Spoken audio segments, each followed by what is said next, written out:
As-tu déjà ressenti que ton énergie ne circule plus comme avant, comme si une partie de toi était restée figée dans le temps? Ce n'est pas de la fatigue, ce n'est pas l'âge. C'est quelque chose de plus profond, cette portes intérieures qui, si elles se ferment, éteignent la force vitale. Mais si elles s'ouvrent, elles éveillent une clarté qui transforme la vie. Aujourd'hui, je vais te révéler une connaissance gardée par des moines, des sages et des civilisations anciennes. Les 7 points qui débloquent le flux vital du corps. Et à la fin de cette vidéo, je te livrerai une révélation que seuls quelques-uns ont réussi à comprendre. Si tu es prêt à ouvrir ton énergie, écris dans les commentaires « J'éveille ma lumière ». Dans les grottes les plus reculées du Tibet, où le silence est si profond que l'on peut entendre battre le cœur de la terre, les anciens maîtres ont découvert quelque chose d'extraordinaire. Ce n'était ni par des livres, ni par des enseignements transmis. Ils l'ont découvert en observant. Ils ont observé comment un cerf blessé s'arrêtait à certains endroits de la forêt, restait immobile pendant des heures, puis repartait complètement guéri. Ils ont remarqué que les aigles descendaient dans des vallées spécifiques avant d'entreprendre des vols impossibles. Et ils ont compris que toute la nature connaissait quelque chose que l'humain avait oublié. Qu'il existe des courants invisibles, des lignes de force qui traversent tout ce qui est vivant. Les sages tibétains appelèrent ces courants nadis, des canaux subtils par lesquels circule l'essence vitale. Les taoïstes de Chine les nommaient méridiens, des chemins du chi serpentant à travers le corps comme des rivières sous la peau. Dans l'Inde védique, les yogis parlaient de prana, la respiration cosmique qui soutient chaque battement, chaque pensée, chaque émotion. Mais il y avait autre chose. Tous séparés par des milliers de kilomètres et des siècles d'histoire, s'accordaient sur un détail troublant. Ces rivières d'énergie ne coulent pas au hasard. Elles se concentrent, se condensent, deviennent intenses en 7 endroits spécifiques du corps humain. 7 vortex, 7 portes, 7 flammes qui, lorsqu'elles brûlent ensemble, transforment l'être humain en quelque chose de plus que de la chair et des os. Dans l'ancienne Perse, les magiciens zoroastriens enseignaient que le feu sacré n'était pas seulement dans les temples, mais aussi à l'intérieur du corps. Ils parlaient de 7 feux internes qui devaient rester allumés pour que l'âme ne se perde pas dans l'obscurité du monde matériel. Ils disaient que lorsqu'un de ces feux s'éteignait, la personne perdait une qualité essentielle: courage, compassion, clarté, créativité. Et dans la vallée du Nil, les prêtres égyptiens effectuaient un rituel avant chaque cérémonie importante. Avec des huiles consacrées, ils touchaient 7 points du corps de l'initié, depuis la base de la colonne jusqu'au sommet du crâne, traçant une ligne de lumière. Ils ne le faisaient pas par tradition. Ils le faisaient parce qu'ils savaient que ces points étaient des seuils entre le visible et l'invisible, entre l'humain et le divin. Ce que ces traditions partageaient n'était pas seulement du savoir. C'était un avertissement. Ils disaient que ces centres ne restent pas ouverts d'eux-mêmes. Ils se ferment, ils se contractent. Ils s'obscurcissent avec la douleur non pleurée, avec les mots non dits, avec la peur héritée des générations. Et lorsque l'on se ferme, tous les autres s'affaiblissent, comme lorsqu'un maillon de la chaîne en or échoue. La maladie, selon eux, ne commençait pas dans le corps physique. Elle commençait dans ses centres, des semaines, des mois ou même des années avant l'apparition du premier symptôme. Un cœur qui ne peut aimer librement devient d'abord dur dans son centre énergétique. Un esprit qui ne trouve pas la paix perd d'abord la lumière en son point supérieur. Un corps qui ne se sent pas en sécurité oublie d'abord comment s'enraciner dans sa base. Cette connaissance n'a pas été perdue. Elle a été dissimulée. Parce que lorsque les civilisations sont tombées sous le poids des empires et des religions qui privilégiaient le contrôle à l'éveil, ces savoirs ont été conservés dans des codices secrets, dans des symboles que seuls les initiés pouvaient déchiffrer, dans des pratiques transmises de maître à disciple, en silence absolu. Mais le temps ne détruit pas la vérité, elle la couvre seulement. Et maintenant, en ce moment, tu te rappelles quelque chose que ton âme a toujours su. Si tu sens que cette connaissance t'appartient depuis toujours, commente « Je me souviens de l'origine ». Il existe une ruse subtile à laquelle presque nous tous succombons. Nous croyons que nos problèmes ont des causes externes. Le travail qui nous épuise, les relations qui nous drainent, les circonstances que nous ne contrôlons pas. Et oui, ces choses sont réelles. Mais les anciens sages regardaient plus profondément. Ils se demandaient pourquoi deux personnes vivent la même situation et l'une s'effondre pendant que l'autre fleurit. Pourquoi certains tombent malades de tristesse alors qu'ils ont tout et d'autres rayonnent de paix même sans rien avoir. La réponse ne se trouvait pas dans ce qui se passait à l'extérieur. Elle était dans ce qui se passait à l'intérieur, dans ces 7 centres où l'énergie se déplace ou s'arrête. Imaginez une rivière cristalline traversant une vallée. Lorsqu'elle coule librement, elle donne vie à tout ce qu'elle touche. Les arbres poussent haut, les fleurs ouvrent leurs pétales, les animaux boivent et se renouvellent. Mais si vous placez une pierre dans son lit, l'eau commence à stagner. D'abord, elle devient trouble. Ensuite, elle devient lourde. Finalement, elle pourrit. Il en va de même dans le corps énergétique. Chaque émotion non ressentie, chaque vérité non exprimée, chaque traumatisme non guéri agit comme une pierre bloquant le flux. Et lorsque le flux s'arrête, toute la vie se déforme. Le point racine, situé à la base de la colonne vertébrale, est l'ancrage de l'être. Lorsqu'il est ouvert, vous sentez que vous appartenez à la Terre, que vous avez le droit d'exister, qu'il y a une place pour vous dans ce monde. Mais lorsqu'il se ferme, apparaît une peur sourde qui n'a pas de nom. C'est la sensation d'être toujours au bord de l'abîme, que tout peut s'effondrer à tout moment. Peu importe combien d'argent vous avez ou quelle sécurité vous recherchez à l'extérieur, si ce centre est fermé, cela ne sera jamais suffisant. Le point sacré qui habite dans le bas-ventre est le berceau de la créativité et du plaisir. Pas seulement le plaisir physique, mais aussi la capacité de profiter de la vie, de ressentir de l'enthousiasme, de créer de la beauté. Lorsqu'il est bloqué, l'existence devient grise. Vous mangez sans savourer. Vous écoutez sans ressentir. Vous vous déplacez sans habiter votre corps. C'est comme si l'étincelle qui donne à la vie sa valeur s'était éteinte. Le plexus solaire, situé à la bouche de l'estomac, est le siège du pouvoir personnel. C'est ici que réside votre capacité à prendre des décisions, à défendre vos limites, à dire oui quand vous voulez dire oui et non quand vous voulez dire non. Lorsque ce centre s'effondre, vous devenez invisible pour vous-même. Vous vivez la vie que les autres attendent de vous. Vous avalez votre colère. Vous souriez quand vous avez envie de crier. Et peu à peu, vous oubliez qui vous êtes. Le cœur, au centre de la poitrine, ne se contente pas de pomper du sang. Il pompe de l'amour, de la compassion, de la connexion. Lorsqu'il est ouvert, vous pouvez aimer sans posséder, donner sans attendre, pardonner sans oublier. Mais lorsqu'il se contracte à cause de la douleur, il construit des murs invisibles. Alors, vous aimez avec peur, vous donnez en espérant recevoir, et chaque relation devient un champ de bataille où les deux perdent. La gorge est le portail de la vérité. C'est ici que naissent les mots qui libèrent ou qui enchaînent. Lorsque ce centre coule, votre voix résonne avec authenticité. Mais lorsqu'il se ferme, vous avalez des mots comme s'ils étaient du poison. Vous vous noyez dans le non-dit. Et cette voix intérieure qui devrait vous guider devient à peine un murmure inaudible. L'entr'œil, connu sous le nom de troisième œil, est le siège de la vision profonde. Il ne s'agit pas seulement de voir avec les yeux, mais de percevoir ce qui est au-delà des apparences. Lorsqu'il est actif, vous comprenez les schémas, vous devinez les vérités cachées, vous voyez le sens derrière le chaos. Lorsqu'il se ferme, la vie devient confuse, accablante. Vous marchez sans direction, vous décidez sans certitude, vous vivez mais vous ne savez pas pourquoi ni dans quel but. Et enfin, la couronne, au sommet de la tête, est le portail vers le sacré.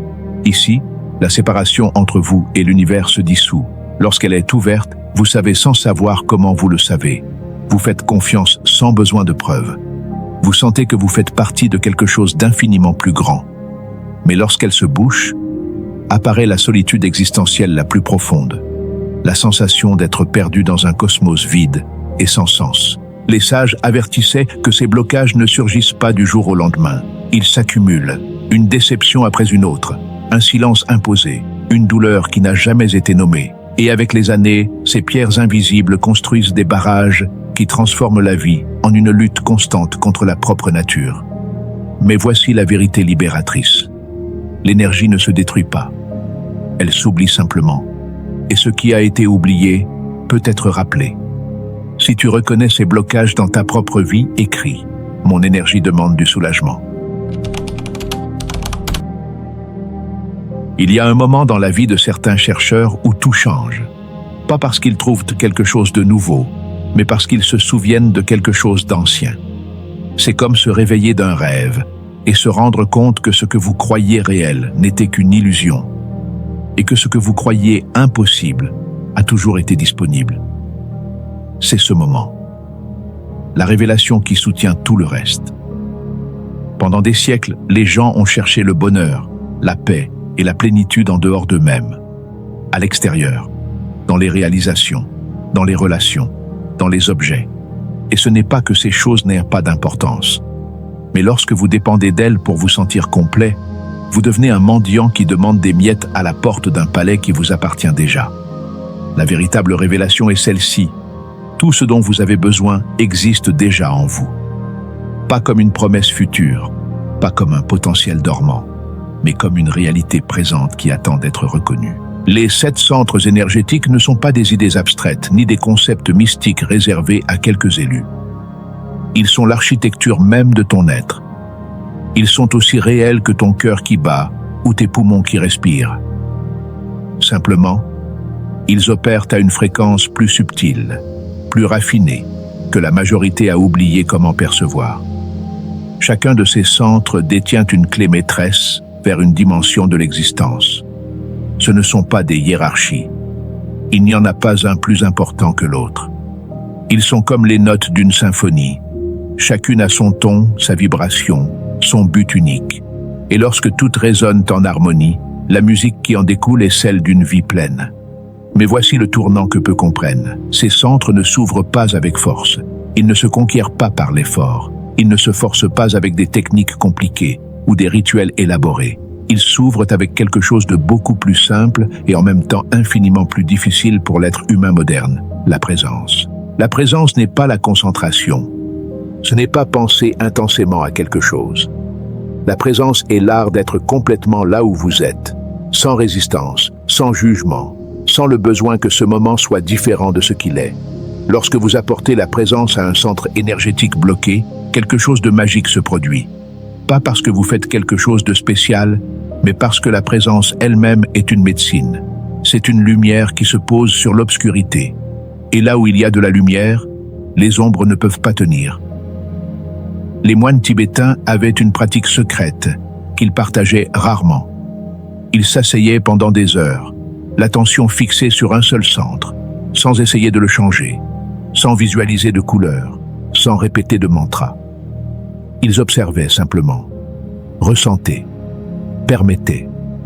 Et avec le temps, ce qui était fermé commençait à s'ouvrir, non pas parce qu'ils forçaient, mais parce que la nature même de l'énergie est de couler. Elle a juste besoin de permission. Voici la deuxième partie de la révélation. Vous êtes le seul à avoir le pouvoir de donner cette permission. Personne ne peut ouvrir tes centres pour toi. Aucun maître, aucun gourou, aucun guérisseur, aussi illuminé soit-il. Ils peuvent te guider, te montrer le chemin, soutenir l'espace. Mais l'acte final d'ouverture ne peut venir que de toi, de l'intérieur de ta propre conscience. Et voici le troisième aspect qui transforme la compréhension. Ces centres ne stockent pas seulement des blocages. Ils stockent la sagesse.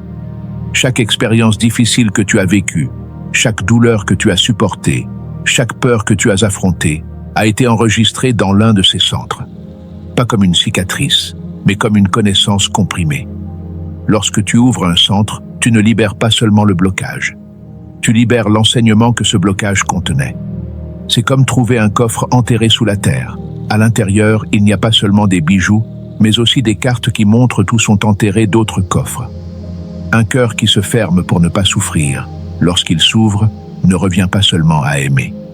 Il découvre qu'il possède une capacité de compassion qu'il ne connaissait pas auparavant. Un plexus solaire qui s'est contracté par la peur, lorsqu'il se dilate, ne retrouve pas seulement son pouvoir. Il découvre un courage qui vient d'avoir traversé la peur et d'avoir survécu. Les anciens le savaient. C'est pourquoi ils ne voyaient pas la souffrance comme un ennemi. Ils la voyaient comme le feu qui forge l'or. Et les centres énergétiques sont le four où ce feu transforme le plomb de la douleur en or de la conscience. Cette compréhension change tout. Parce que cela signifie que rien de ce que tu as vécu n'a été en vain. Chaque blessure a sa raison d'être. Chaque chute était nécessaire. Non pas parce que l'univers est cruel, mais parce que ton âme a choisi de descendre dans la densité de l'expérience humaine pour élargir sa compréhension de l'amour, du courage, de la vérité. Et lorsque tu ouvres ces centres en pleine conscience, tu ne redeviens pas dans l'état d'innocence d'un enfant. Tu t'élèves à l'état de sagesse d'un être qui a traversé l'obscurité et a choisi de revenir à la lumière, non par ignorance, mais par connaissance. C'est la vie qui t'attend lorsque le flux s'est rétabli. Pas une vie sans défi, pas une existence de quiétude constante, mais une vie où chaque expérience, même difficile, devient du carburant pour ton évolution. Si cette vérité résonne au plus profond de ton être, commente. J'ouvre mes cadenas. Nous arrivons maintenant au seuil. La théorie rencontre la pratique. La connaissance devient expérience. Ce que je vais partager avec toi n'est pas une méditation ordinaire. C'est un rituel de retour. Un chemin de retour vers toi-même que les sages, mystiques et chercheurs ont parcouru pendant des millénaires. Tu n'as pas besoin de préparation spéciale. Tu n'as pas besoin d'être un expert. Tu as seulement besoin d'être prêt à ressentir. Trouve un endroit où tu peux rester sans interruption, même pour quelques minutes. Ce n'est pas obligé d'être un temple ni un espace parfait. Cela peut être ta chambre, un coin tranquille, ou même ta voiture stationnée. L'important n'est pas l'endroit, c'est ton intention. Assieds-toi confortablement, avec la colonne aussi droite que possible sans tension. Cette posture n'est pas un caprice. Lorsque la colonne s'aligne, les 7 centres s'alignent naturellement, comme des perles sur un collier. Ferme doucement les yeux. Respire naturellement, sans forcer. Laisse ton corps trouver son propre rythme. Nous commençons depuis la base, depuis la racine même de ton être. Dirige ton attention vers la fin de la colonne vertébrale, vers le périnée, ce point où le corps touche la terre lorsque tu t'assois. Ne pense pas à lui. Ressens-le. Imagine qu'il y a, là, à cet endroit oublié, un petit point de lumière rouge, de la couleur de la terre au lever du soleil. Ne force pas la visualisation. Ressens simplement ou imagine que quelque chose s'éveille à cet endroit. Maintenant, parle à ce centre comme tu parlerais à un enfant effrayé, avec tendresse, avec vérité. Dis en silence, du fond de ton cœur, « Je suis en sécurité, j'appartiens à ce monde, j'ai le droit d'être ici. » Reste là quelques instants. Peut-être ressentiras-tu une légère chaleur, peut-être une pulsation, peut-être rien au début. Tout va bien. Le simple fait de diriger ta conscience vers cet endroit initie déjà l'éveil. Il monte doucement vers le 2e centre, situé à quelques centimètres en dessous du nombril, dans le bas-ventre. C'est le foyer du plaisir, de la créativité, du flux de la vie. Visualise ou ressens une couleur orange, comme le soleil se couchant sur l'océan, chaud et accueillant. Permets à ta respiration d'y parvenir. Et à chaque expiration, libère toute culpabilité liée au plaisir, au désir, à la jouissance d'être vivant. Murmure intérieurement. Je peux encore ressentir de la joie. Je me permets de suivre le flux de la vie. Laisse ce centre bouger, comme une vague douce qui berce ton ventre de l'intérieur. Il n'y a pas de précipitation. Il n'y a pas de bonne façon. Il y a seulement ta vérité en ce moment. Nous continuons à monter vers le 3e centre, le plexus solaire situé juste là où les côtes s'ouvrent, à l'entrée de l'estomac. C'est ton soleil intérieur, ton feu personnel.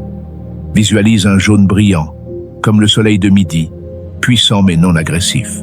Respirez profondément vers cet endroit. Ressentez comment, à chaque inhalation, ce feu s'embrase davantage. Et déclarez avec fermeté intérieure, « Ma force revient vers moi. Je récupère mon pouvoir. Je choisis mon chemin. » Si tu ressens de la tension là-bas, ne la repousse pas. Respire-la. Chaque tension est une énergie comprimée qui demande à être libérée. Donne-lui de l'espace. Donne-lui la permission. Maintenant, nous nous élevons vers le cœur, au centre de la poitrine, légèrement à droite du cœur physique. Ce n'est pas un lieu, c'est un portail, le pont entre la terre et le ciel, entre l'humain et le divin. Imagine un vert émeraude, la couleur de la nature au printemps, frais et renouvelant. Pose ta main sur la poitrine si tu le souhaites. Ressens le battement. Ce rythme que tu n'as pas arrêté une seconde depuis que tu es arrivé dans ce monde. Et avec humilité, avec gratitude, murmure « Je me permets de guérir. Je pardonne ce que j'ai besoin de pardonner en commençant par moi-même. » N'essaie pas d'aimer quelqu'un en ce moment. Ouvre simplement 1 millimètre de plus d'espace dans ta poitrine. C'est suffisant. L'amour ne se force pas. Il se permet. Nous continuons à monter vers la gorge, ce passage étroit entre le cœur et l'esprit. Visualisez un bleu turquoise, comme le ciel dégagé ou la mer calme. Ce centre ne concerne pas seulement la parole. Il concerne l'expression de votre vérité unique dans le monde.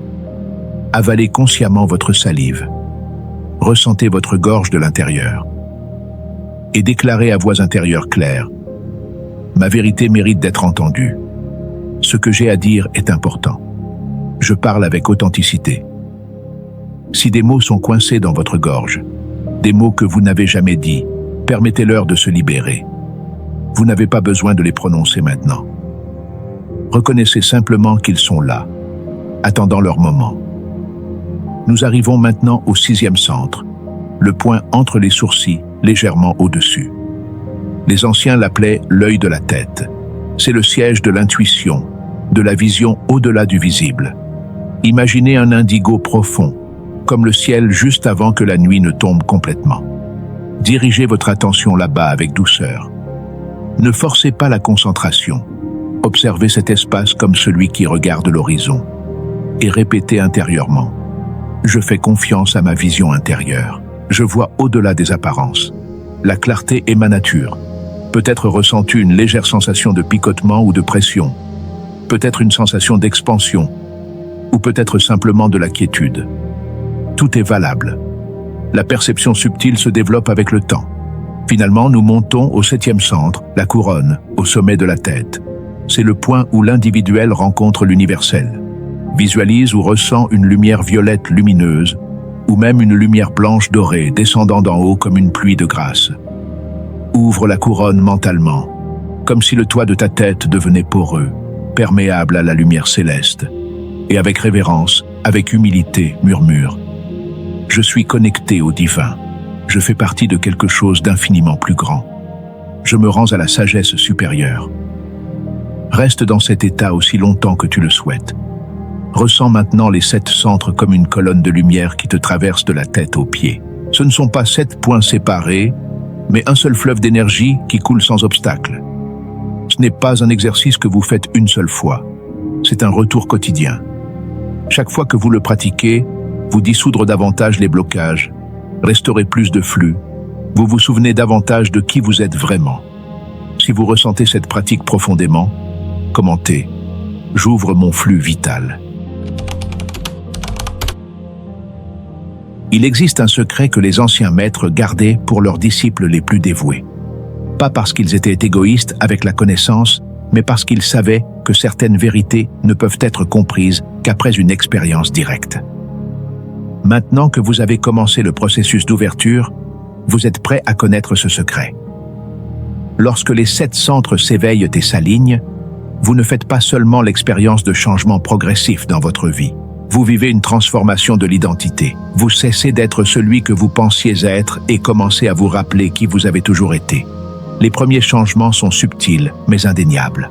Votre esprit, qui était autrefois un tourbillon de pensées obsessionnelles, commence à se calmer. Ce n'est pas que vous cessez de penser, c'est que vos pensées deviennent plus claires, plus précises, plus utiles. Vous ne perdez plus des heures à ruminer le passé ou à anticiper des catastrophes futures. Vous habitez le présent avec une lucidité que vous aviez oublié qu'elle existait. Votre corps, ce véhicule que vous avez peut-être négligé ou maltraité, commence à vous parler dans un langage que vous pouvez désormais comprendre.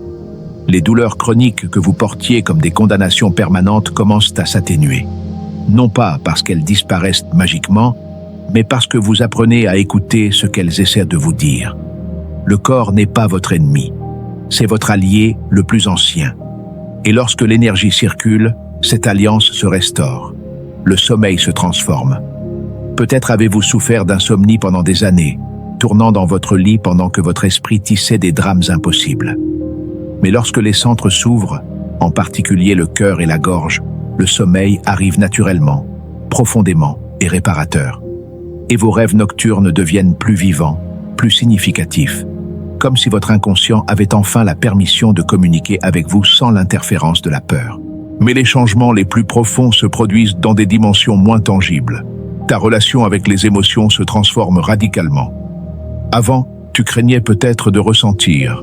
Tu as construit des murs élaborés pour garder certains sentiments à distance. Mais lorsque le cœur s'ouvre, tu découvres quelque chose d'extraordinaire. Les émotions, même les difficiles, ne sont pas des ennemis. Ce sont des messagères. Et lorsque tu les reçois avec présence plutôt qu'avec résistance, elles traversent ton être comme des vagues qui vont et viennent, laissant derrière elles une compréhension plus profonde. La tristesse ne te submerge plus. Elle te purifie. La colère ne te consume plus. Elle te montre où tes limites ont été violées. La peur ne te paralyse plus. Elle te signale ce que tu valorises profondément. Et quelque chose d'encore plus miraculeux, la joie cesse d'être quelque chose que tu poursuis à l'extérieur. Elle jaillit de l'intérieur, sans raison apparente, comme une source qui a toujours été là mais était couverte de débris. Tes relations changent de manière spectaculaire, même si ce n'est pas toujours comme tu l'espérais. Certaines personnes s'éloignent naturellement de ta vie. Pas par conflit, simplement parce qu'elles ne résonnent plus avec ta nouvelle fréquence. Et c'est bien ainsi. D'autres s'approchent, attirées par quelque chose en toi qu'elles ne peuvent nommer mais qu'elles reconnaissent comme vrai. Et les relations qui persistent se approfondissent, deviennent plus authentiques, plus honnêtes. Tu apprends à aimer sans attachement. Ce n'est pas de l'indifférence. C'est la liberté. Tu aimes profondément mais tu n'as pas besoin de contrôler. Tu donnes sans vider ta propre coupe. Tu reçois sans sentir que tu dois quelque chose en retour. Les relations cessent d'être des transactions et deviennent des rencontres sacrées entre deux êtres qui choisissent d'être présents l'un pour l'autre. Votre but dans la vie, cette question qui peut vous avoir tourmenté pendant des années, commence à se révéler. Pas comme un destin grandiose que vous devez accomplir, mais comme une direction naturelle vers laquelle vous vous orientez. Vous découvrez que votre but n'est pas quelque chose que vous devez trouver ou inventer. C'est quelque chose que vous avez toujours vécu, mais que vous faites maintenant en pleine conscience. Et voici le pouvoir le plus secret de tous. Lorsque les 7 centres coulent en harmonie, vous développez une capacité que les anciens appelaient vision pénétrante. Vous commencez à percevoir des schémas qui étaient auparavant invisibles. Vous comprenez les motivations cachées derrière les actions des gens, non pas pour les juger, mais pour répondre avec sagesse. Vous pressentez des opportunités avant qu'elles ne se manifestent complètement. Vous anticipez les obstacles non par paranoïa, mais par clarté. Tu ne deviens ni voyant, ni magicien. Tu deviens quelqu'un de complètement présent. Et la présence totale est le plus grand super-pouvoir qui existe. Parce que lorsque tu es entièrement présent, tu te synchronises avec l'intelligence du moment, avec le flux invisible qui fait bouger toute chose. Les sages disaient que lorsqu'un être humain ouvre complètement ses 7 centres, il se produit quelque chose qui ne peut être décrit que comme une illumination spontanée. Ce n'est pas que tu comprennes toutes les réponses, c'est que tu cesses d'avoir besoin des questions. Tu vis dans un état de confiance fondamentale en la vie elle-même. Tu fais confiance à chaque expérience, même les douloureuses, comme étant exactement ce dont tu as besoin sur ton chemin d'évolution. Tu fais confiance au fait que l'univers n'est pas un endroit hostile ni indifférent, mais un champ conscient qui répond à ton niveau d'ouverture. Tu fais confiance au fait qu'au fond de toi réside une sagesse plus ancienne que ton esprit, plus profonde que tes peurs, plus vaste que n'importe quel problème que tu pourrais rencontrer. Voici la vie qui t'attend lorsque l'énergie circule sans obstacle. Ce n'est pas une fantaisie, ce n'est pas une promesse vide, c'est l'expérience vécue de milliers d'êtres qui ont parcouru ce chemin avant toi. Et maintenant, à cet instant précis, tu rejoins cette lignée ancestrale de réveilleurs. Le chemin ne s'arrête pas ici. En réalité, il commence à peine. Chaque jour est une nouvelle opportunité pour approfondir, pour ouvrir 1 millimètre de plus, pour dissoudre une autre couche de résistance. Mais quelque chose de fondamental a changé. Tu sais maintenant que c'est possible. Tu as ressenti, même si ce n'était qu'une étincelle, ce que cela signifie de vivre avec tous les canaux ouverts. Et cette étincelle suffit à éclairer le reste du chemin. Si tu es prêt à embrasser cette transformation complète, commente. j'accepte mon éveil. Aujourd'hui, tu as rappelé quelque chose que ton âme savait depuis bien avant que tu n'arrives dans ce monde. Qu'il existe en toi 7 portes sacrées, 7 temples intérieurs qui attendent d'être honorés par ta conscience, ton amour et ta présence. Il n'est pas fortuit que ce message t'ait été adressé à ce moment précis. Rien n'arrive par hasard sur le chemin de l'éveil. Quelque chose en toi était prêt à se rappeler. Quelque chose en toi s'ouvrait déjà, même avant que tu ne commences à regarder cette vidéo. Si cette connaissance a touché quelque chose de profond en toi, si tu as ressenti ne serait-ce qu'une étincelle de reconnaissance, cet espace est ta maison. Ici, nous marchons ensemble, non pas comme maître et disciple, mais comme compagnons de voyage partageant la même soif.